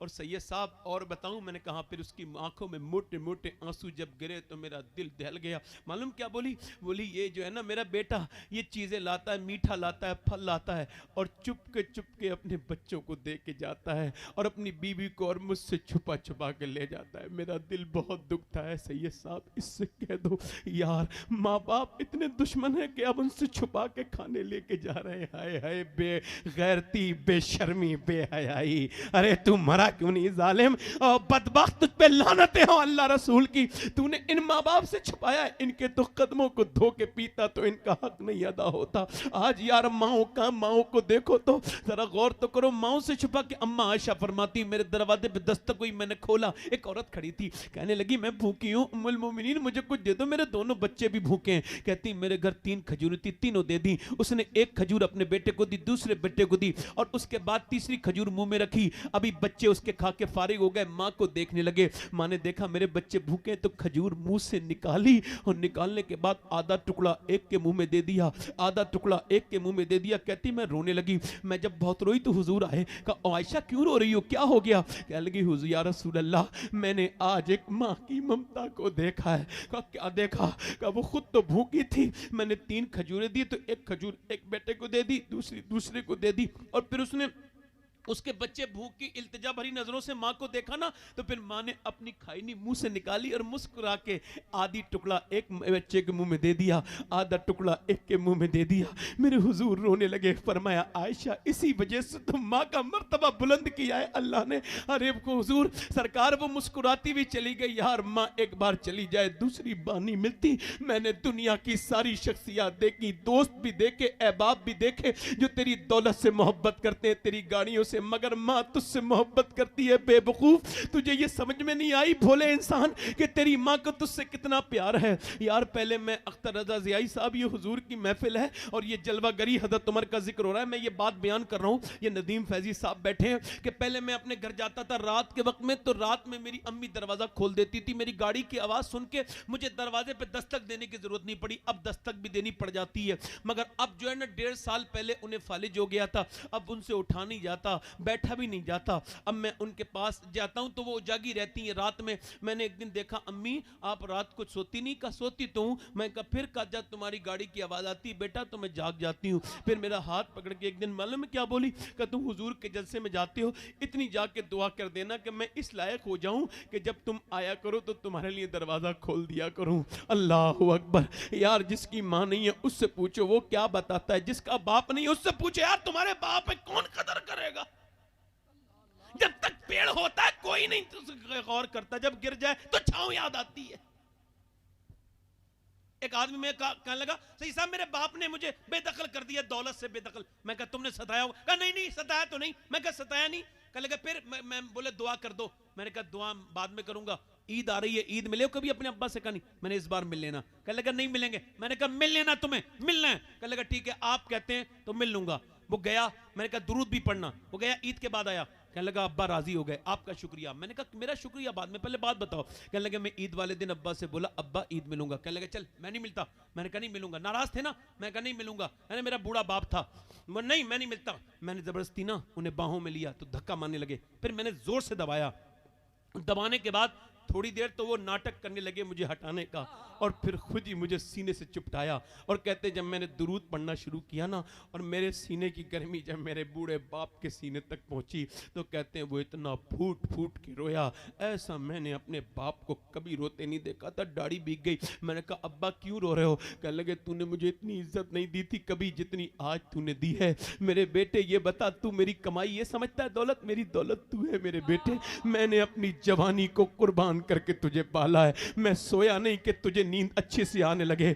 ऐ मेरे बेटे, मेरे लाल, मैं सोया नहीं कि तुझे अच्छे से नींद आ जाए। मैं धूपों में चलता रहा कि तेरे सर पे साया रहे, मैं बरसात में भीगता रहा कि तुझे पानी से कोई तकलीफ ना हो जाए। मैंने अपनी जवानी में आग लगा के तेरी जिंदगी में उजाला किया है, मगर तू जवान हुआ तो मुझे आंखें दिखाता तो मुझे तकलीफ होती थी। मेरे बेटे आज तू मुझसे ईद मिला है तो मुझे पता लगा है कि मैं भी औलाद वाला हूं। मेरे बेटे तू ही मेरी परी कमाई है, मुझे और कुछ नहीं चाहिए। कहते सही साहब मैं बड़ा लोगों से ईद मिला था, मगर जब आज बाप से ईद मिलाऊं तो समझाऊं कि बाप क्या होता है। मेरे भाइयों, बाप मर जाएगा तो फिर ठंडी मिट्टी रह जाएगी, कुछ नहीं मिलेगा, फिर कुछ ढूंढते फिरोगे बाप नहीं मिलेगा। जीते जी बाप के पांव दबाओ, मां के पांव दबाओ, मां से मोहब्बत करो, बाप से मोहब्बत करो। अल्लाह अकबर। अजीज रखता था वो मुझे मेरी रगो जान से, ये बात सच है, मेरा बाप कम न था मेरी मां से। बाप कम नहीं होता है, बाप से मोहब्बत करो। बाबा फरीद कहते हैं अपने बाप का तलवा बगैर किसी कपड़े के चूम लेना ये 1 साल की, ये 7 साल की नफली इबादत से बेहतर है। मगर तुम्हारे अंदर तकब्बुर है तो निकालो। उमर जैसा आदमी उस औरत से कह रहा है तू मुझे माफ कर दे, उमर को माफ कर दे। वो जानती नहीं थी यही उमर है। कह लगी उमर को माफ नहीं करूंगी, तुझे दुआ करूंगी। ओए माफ कर दे उमर को, उसे पता नहीं। कह लगी तू कहता है तो नेक आदमी, चल माफ किया उमर को। कह लगी ऐसा नहीं, लिख के दे। कह लगा मैं लिखना नहीं जानती हूं, तू ऐसा कर लिख ले, मैं दस्तखत कर दूंगी। तो हज़रत उमर ने लिखा। एक औरत नाराज हो गई थी उमर के दौर में, उमर ने उसे मना लिया, वो राजी हो गई है, ले दस्तखत कर। हज़रत अली आ गए, हुज़ैफा आ गए, अमीरुल मोमिनीन आप यहां खड़े हैं, हम आपको ढूंढ रहे थे। हज़रत उमर ने छुपाना चाहा। औरत बोली कौन है अमीरुल मोमिनीन? कहा यही। कहा ये उमर है? कहा। औरत आगे बढ़ के कांपते हुए हाथ के साथ बोली उमर कितने मुझसे गलती हो गई, मैंने तुझसे झाड़ू लगवाई है अपने घर की। उमर मैंने तुझसे पानी गर्म करवाया, मैंने नौकरों की तरह तुझे बुलाती रही और तू आता रहा। तुझे कितना तू नेक इंसान है, मैं तुझे कितना बुरा कह रही थी। अल्लाह अकबर। उमर आगे बढ़े, आकर के अल्लाह अकबर। और मालूम है क्या जवाब दिया अख्तर रजा ज़ियाई साहब? जरा ये लफ्ज तो सुनो, मेरा तो कलेजा फट गया था जब मैंने पढ़ा था। लफ्ज क्या थे? उमर कहने लगे औरत ये बता तू कहां रहती है? मदीने में ना? अगर तू मदीने में परेशान रहेगी तो मैं हुजूर को जाके क्या जवाब दूंगा, ये बता। तेरी खिदमत तो उमर का फर्ज है ना। फिर उमर बोले लो ये रुक्का है, ये कपड़ा, ये रुक्का है, ये मेरा ये जो है पर्चा है, ये खत है। अली से कहने लगे अली मेरा इंतकाल पहले होगा, तेरा बाद में होगा। जब उमर मरे ना तो उसके सीने पे यही पर्चा रख देना। हुजूर आएंगे कब्र में, सरकार पूछेंगे कैसी हुकूमत की, तो कह दूंगा या रसूल अल्लाह एक बूढ़ी औरत नाराज हो गई थी, मैं उसे भी मना के आया हूं या रसूल अल्लाह। यार उमर जैसे लोग अब कहां हैं? अब तो हमारे अंदर तकब्बुर हो गए। ओ लोगों अपनी अना को खत्म करो, अपनी बहनों से माफी मांगो, अपनी बीबियों से, अपनी माओ से माफी मांग लिया करो। क्या जाता है, कह दो करो, दुनिया में कुछ नहीं रखा। ये बुजुर्गों का पैगाम यही है कि मोहब्बत फैलाओ। नौजवानों, उमर ने पूरी दुनिया को ये करके दिखाया था। आज अल्लाह अकबर उमर का सदका हमें नसीब हो जाए। ये कौम जलील हो रही है, ऐ रब इस कौम पर रहम फरमा दे। अल्लाह अकबर। उमर ने कैसी हुकूमत की, सुभान अल्लाह, ऐसी हुकूमत कोई कर सकता है। मैं आखिरी बात आपसे कर रहा हूं, और ये असल में मैं लग जाता हूं ना, दिल मेरा लग जाता है। आखिरी बात कर रहा हूं चूंकि मुझे निकलना है। हाँ ना, मेरा तो दिल इस वजह से लगा हुआ है कि मैं कभी सोचता हूं ना, ये कोई वैसी बात नहीं कर रहा हूं, कभी कभी लगता है कि कल मर गया और हुजूर पूछेंगे तू तकरीर करता था तो किस दिल से करता था, तो क्या जवाब दूंगा? का कितने दुनिया में मौलाना थे, मैंने तुझे मिंबर भी दिया था, शोहरत भी दी थी, तो तूने मेरी उम्मत के लिए क्या किया? आज नौजवान अपनी जिंदगी बर्बाद कर रहा है मोबाइल में, फिल्म में, ड्रामे में, गाने में, और उसे कोई पता नहीं, उसे कोई बताने वाला ही नहीं, ना उसका बाप बताएगा ना उसकी मां। आखिरी बात, बनी इसराइल में एक औरत थी, इतनी हसीना थी, तौबा करने के वाकयात में, बस आखिरी बात, इतनी हसीना थी, उससे ज्यादा हसीन औरत नहीं थी। उलमा ने लिखा है जो उसे देखता था दूसरी मर्तबा जरूर देखता था, ऐसा हुस्न था उसका। उसने बहुत जल्दी तरक्की की, सारे नवाबों को अपने घर बुला लिया, उनकी दौलत लूट ली, फकीर बना दिया उन्हें, अपने आप बड़ा महल बनाया, बड़े महल में रहती थी, बड़े महल का बड़ा दरवाजा, उसमें दुल्हन बन के बैठती थी, दिन में ग्राहक तय करती थी, कस्टमर, बहुत महंगी हाईफाई कॉस्टली थी वो, बहुत महंगी फीस थी उसकी, और वक्त देती थी, उसके पास बुकिंग चलती थी लंबी लंबी। एक दिन एक नेक आदमी उधर से गुजर रहा था, उसने भी उसे देख लिया, अल्लाह वाला था कोई, मगर उसके ऊपर भी असर हो गया। वो कहता, एक महीने तक लगातार कहता रहा, या अल्लाह उस औरत का असर हो गया, मुझे बचा ले, मगर दिल से निकल ना सकी बात। आपको बताऊं, मुझे दिलफिसानी फरमाते हैं, जिना की शुरुआत आंख से होती है। कैसे? आंख से। आंख देखती है, दिल पसंद करता है, और शर्मगाह इस फेले बद को कर जाती है, शर्मगाह इस फेले बद को कर जाती है। और ये फेले बद कितना बुरा है आपको पता है? हुजूर फरमाते, जब कोई जिना करता है तो ईमान उसके अंदर से अलग हट के खड़ा हो जाता है, और कहता है मैं इसके जिस्म में नहीं रह सकता, ये इतनी बदकारी कर रहा है। यार बहन तो बहन होती है ना किसी की हो, ये बदकारी करने वालों से गुजारिश करता हूं मेरी तरफ देखें लोग। अल्लाह फरमाता है मैं जन्नत में, अगर महबूब, हदीस कुदसी है, अल्लाह फरमाता है महबूब अगर मैं जानी को माफ भी कर दूंगा ना, तो फिर जन्नत में अपना दीदार नहीं कराऊंगा। अल्लाह अकबर, वो कितनी गंदी आंखें हैं जिन्हें रब अपना दीदार नहीं कराएगा। लोगों, जिंदगी बर्बाद होती चली जा रही है। जिना मुकाफात अमल है, जो जिना करेगा उसकी बेटी उसकी बहन से बदला लिया जाएगा। वो लोगों, अपनी जिंदगी में तौबा कर लो। वो आदमी 1 महीने रोया मगर दिल से उसके असर नहीं गया, सारा कुछ बेच के लड़की के पास गया, कहने लगा रात बता कौन से दिन आना है, मैं तेरे लिए सुकून खराब कर चुका हूं अपना, मुझे सुकून नहीं है तेरे बगैर। उस औरत ने कहा ठीक है फला दिन आ जाना। उसे क्या पता क्या मसला है। वो आया फला दिन, सारी दौलत उसे दे दी थी, फला दिन आया और कमरे में गया, खूबसूरत कमरा, सजी हुई लड़की, बेहतरीन मुअत्तर और बेहतरीन हसीना अपने वक्त की। आगे बढ़ा और कांपते हुए हाथों के साथ बात करने लगा, और फिर उसके हाथ पे हाथ रखने लगा। हाथ अभी उसके हाथ से टच नहीं हुआ है, अंधेरा कमरा है, कैसे रानाइयों का हजर हुजर उरूसी है, मगर नेक लोग नेक होते हैं। हाथ आगे बढ़ाया ना, एकदम कांप के पीछे को हट गया और कांप के हट के रोने लगा। औरत ने कहा क्या हुआ? कहा जा रहा हूं, मेरी तबीयत बिगड़ रही है। कहा सही बता, यहां तबीयत ठीक हो जाती है, सही बता। कहा सही मत पूछ। कहा सही बता। कहा सही बताऊं कहां? कहा सही बात यह है, जब मैं रात को सजदा करता हूं तब भी मेरा अल्लाह मुझे देखता है। अब जिस तेरा हाथ पकड़ रहा था ना, तब भी मुझे याद आया कि मेरा अल्लाह मुझे देख रहा है। तो मैं आपको बताऊं, जब आप जुमे के दिन नमाज पढ़ते हो ना, तब भी अल्लाह देखता है, और जब अपने मोबाइल में गंदी तस्वीर देख रहे होते हो ना, तब भी अल्लाह देखता है। अल्लाह अकबर। लॉक लगाने वालों याद रखो, मुझे तो कल मर जाना, परसों मैं तो बयान करके जा रहा हूं, अपनी तमाम करके जा रहा हूं। दुनिया मेरे लिए तो सिवाय इसके एक मक्खी के पर के बराबर नहीं है, ये मच्छर के डंक के बराबर नहीं है। क्या ये दुनिया कुछ भी तो नहीं है। अल्लाह अकबर। वो औरत बोली क्या मतलब? का मैं जा रहा हूं, मैं जिना नहीं करूंगा। वो तो चला गया। ये रो के बोली मालिक एक बार आया था, हाथ भी नहीं लगाया, इतना डरता है, और मैं तो पूरी जिंदगी की पापिन, कितने लोगों को बर्बाद किया मैंने, मेरा क्या होगा? रोई ना। रो के किसी ने कहा आजा मूसा के पास चली जा। मूसा के पास गई। मूसा ने कहा कि मूसा से कहा, किसी ने कहा मूसा फला औरत आपसे मिलने आई है। उसने बीच मजमे में कह दिया। मूसा ने कहा भगाओ उसे, बदबख्त को मेरे सामने क्यों आई है? चली गई। वो रोती भी कमरा बंद कर लिया। कह लगी मालिक तेरे नबी ने मुझे भगा दिया है, मगर ये बता अगर तू भगाएगा तो मैं कहां जाऊंगी? ज़मी भी खुदा की, ज़मा भी खुदा का, मकीनो मकाला मका भी खुदा का, गुनाहगार बंदे कहाँ जा सकेंगे? खुदा की खुदाई से बाहर निकल के बताओ मुजरिमों कहाँ जाओगे? उससे कहो कभी भागा हुआ मुजरिम वापस आ गया है। रो के बोली औरत मेरे मालिक अगर मेरे गुनाहों की कोई हद नहीं है तो तेरे करम की भी तो कोई हद नहीं है। अगर मेरे जैसी गुनहगार औरत पूरी दुनिया में कोई नहीं है तो तेरे जैसा करीम भी तो कोई नहीं है। करीम मुझे बख्श दे, मुझ पर करम कर दे, मैंने बड़ी रातें खराब की हैं, बड़ी बदकारियां की हैं, मुझे माफ कर दे मेरे मालिक। अभी रोई रही थी, दरवाजे पे दस्तक हुई, किसी ने कहा दरवाजे पे दस्तक हुई, कहने लगी देख मालिक ये फिर कोई गंदा कर देगा, मेरा कस्टमर आया है। फिर कहने लगी नहीं खोलूंगी। फिर दरवाजा जोर से जब धक धक हुआ तो इसका भी दिल धड़कने लगा, कोई तोड़ ना दे। दरवाजा जब खोला सामने मूसा अलैहिस्सलाम खड़े थे। कहने लगे आप क्यों आ गए? आपने तो मुझे भगा दिया था। कहा मैंने भगाया जरूर था, मगर अभी अल्लाह ने जिब्राइल को भेज के कहा है कि जा मूसा मेरी बंदी से कहना वो जो छुप छुप के रोई है ना, उसके आंसुओं को उसके रब ने कबूल कर लिया है। कहने लगी अच्छा कहाँ?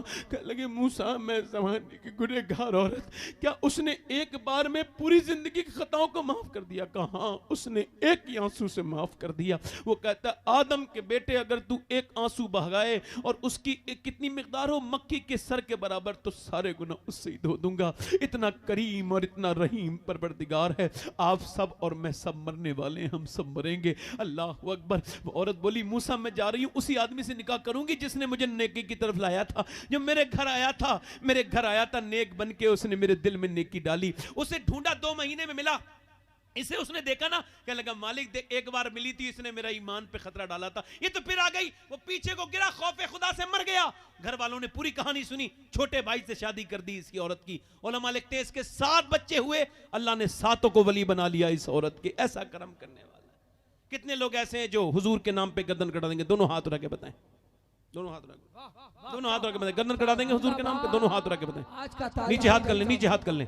जो गर्दन कटा सकता है, कुछ भी कर सकता है ना, दोनों हाथ उठा के कहो गर्दन कटा दोगे? दोनों हाथ उठा के बताओ कितने कटा दोगे? नीचे हाथ कर लो, नीचे हाथ कर लो। जो गर्दन कटा सकता है, कुछ भी कर सकता है ना। अब एक दूसरे की तरफ मत देखना, बताओ कितने लोग ऐसे हैं जो गर्दन भी कटा देंगे और आज से हुजूर के नाम पे पूरी दाढ़ी भी रखा लेंगे। इस महफिल में खड़े हो जाएं नौजवान, खड़े हो जाएं, खड़े हो जाएं। सिर्फ दाढ़ी रखाने वाले सोच समझ के, कोई मदरसे का सोच समझ के खड़ा हो, जो आज के जमाने में अपने ईमान को कसौटी पे रख सके वो खड़ा हो, जो आज से अपने नबी के लिए जिंदगी गुजारे वो खड़ा हो। मैं मदीने जा रहा हूं, 1 मिनट बैठो चचा, बैठो चचा। मैं मदीने जा रहा हूं, रमजान में सबके लिए दुआ करूंगा इंशाअल्लाह, हुजूर की जालियों के सामने जाके। मैं बगदाद जब जाऊंगा तो तुम्हारे लिए दुआ करूंगा, मगर वो खड़े हो जिनके आज तक दाढ़ी ना हो। 100 शहीदों का सवाब है दाढ़ी रखाने वाले को। है कोई आशिक रसूल? खड़े रहो। मदरसे का तालिबे इल्म हो तो ना बैठ जाए, बाकी खड़े रहो, बाकी खड़े रहे। आप तालिबे इल्म हो तो खड़े हो जाओ, लगते तो नहीं। जच्चा चप पूरी दाढ़ी कर लेना। कोई आशिक रसूल है और जो खड़ा हो जाए? सुभान अल्लाह। 100 शहीदों का सवाब। और कोई है? 100 शहीदों का सवाब। आज से जो तौबा करे, नमाजें पढ़े और सुन्नत रसूल की नियत करे। कितने लोग हैं आशिक रसूल? है कोई आशिक रसूल? और 1 2 3 4 5 6 7 8 9 10 11 12 13 14 15 हो गए। सुभान अल्लाह। हाथ उठा लें। दाढ़ी रखाने वाले ऊपर हाथ कर लें। दाढ़ी रखाने वाले जिनकी छोटी दाढ़ी हो वो पूरी कर लें, हाथ उठाएं। दाढ़ी रखाने वाले कहें इंशाअल्लाह। आप बैठे, हाथ उठा के इंशाअल्लाह, दोनों हाथ उठा के इंशाअल्लाह। आज के बाद वादा करते हैं ना दाढ़ी कटेगी ना मुड़ेगी इंशाअल्लाह। बैठ जाएं। कितने लोग ऐसे हैं जो आज से हुजूर की आंखों की ठंडक और मेरे रब का हुक्म यानी नमाज, वो आज से नियत करते हैं नमाज पढ़ने की। नियत करना तुम्हारा काम है, नमाजी बनाना अल्लाह का काम है। सच्ची नियत करो। दोनों हाथ उठा के कहो इंशाअल्लाह। दोनों हाथ उठा, हवा में करो दोनों हाथ। या अल्लाह हाथ उठाना इनका काम है, नमाजी बनाना तेरा काम है। मेरे रब इनके हाथों को कबूल फरमाए। इंशाअल्लाह नमाज पढ़ेंगे इंशाअल्लाह। अपनी बहन बेटी को पर्दा कराएंगे, दोनों हाथ उठाएंगे इंशाअल्लाह। हमेशा मसलक के आला हदरत पे कायम रहेंगे इंशाअल्लाह।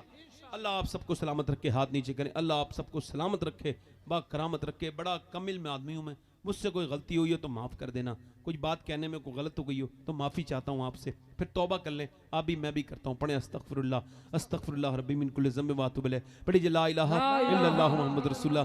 मेरी ज़िंदगी का मकसद तेरे दीन की सरफराजी। मैं इसीलिए मुसलमान, मैं इसीलिए नमाजी। इस्लाम जिंदाबाद, मसलक आला हज़रत पाइंदाबाद। वस्साबिकून अस्साबिकून उलाइकल मुक़र्रबून। सदक़ल्लाहुल अज़ीम। अल्लाह मेरी बहनों को पर्दे की तौफीक अता फरमाए, नेक बनाए रखे। आप लोग अभी उठ के जाए ना, आपका मुशायरा चलेगा। मैं आपसे इजाज़त चाहता हूँ। अस्सलामु अलैकुम व रहमतुल्लाहि तआला व बरकातहू।